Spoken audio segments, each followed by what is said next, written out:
Hey folks, Stuart and Michael here with High Speed Welding.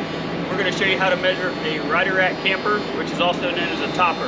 So what we've got here is a 70-inch 2x4 and two 35-inch 2x4s, and we're going to lay it across this camper shell to get a true trapezoid so we know exactly how to build the rack. So we've got these 2x4s up here to show us a true trapezoid, and that's what the rack is going to be.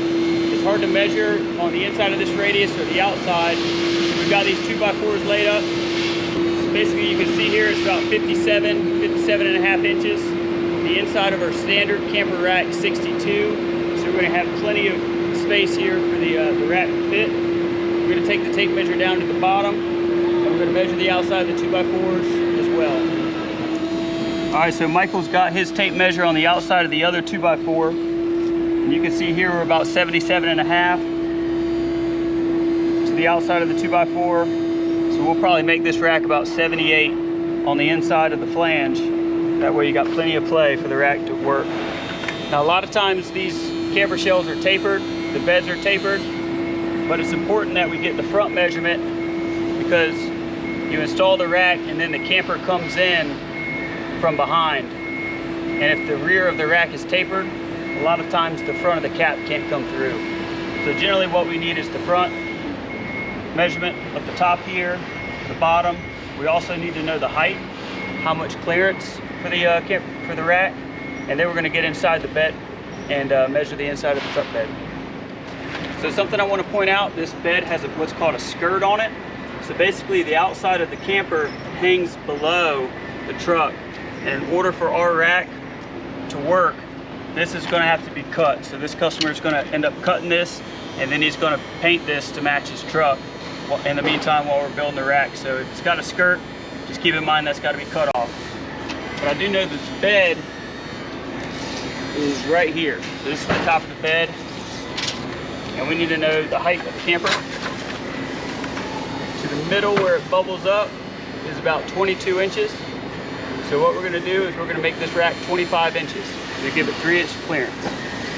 All right, for our angles to match, what we've got to do is go inside and measure the inside of the truck bed in the front, the inside of the truck bed from the back, and we're going to also measure the length. So a lot of times these camper shells, they hang over, and there's not enough room for the rack angles to come in. We have had to cut these before, but a lot of times there's enough play for the camper shell to still work with the rack.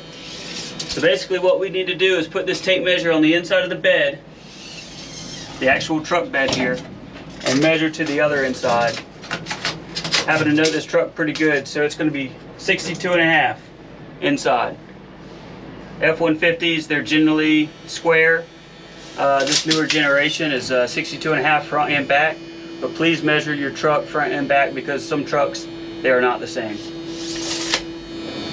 For this length measurement, you need to put your tape measure up to the front of the bulkhead and measure back to the tailgate. You can see it's about 78 inches. So we make this rack 77. That's a pretty standard length. So 77 inches are going to be the length of our mounting angle there. And now we're going to go inside to show you how the camper shell mounts actually bolt to the truck. All right, so another measurement we need is the distance over the cab. We generally do this 50 inches or 70 inches unless it's a Tacoma or something different. We measure from where this vertical is going to be. So this rack's a Super Crew. So 70 inches, we're going to put the rack out about right there, which is good. On a regular cab, we do 50, which is about that right there. So since this is a cab and a half, super cab or double cab, whatever your manufacturer refers to it, we either do 50 or 70. On the Tacomas or smaller trucks, a lot of times we do 60. We split the difference. All right, so we're inside the truck bed here. This truck is getting a camper, so we've made it with the extra wide camper shell measurement. We've also got the 62 and a half at the top.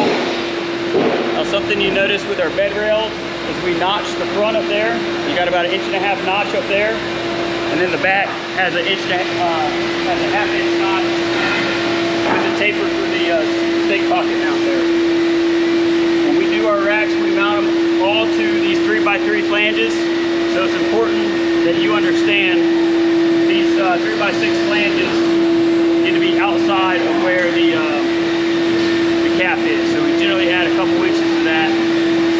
78. As long as these are 78, we'll be good for that F-150 we just measured. So here you can see how the bed rails are mounted. We've got a countersink bolt on the top, and they're fastened to the bottom of the bed rail with a nut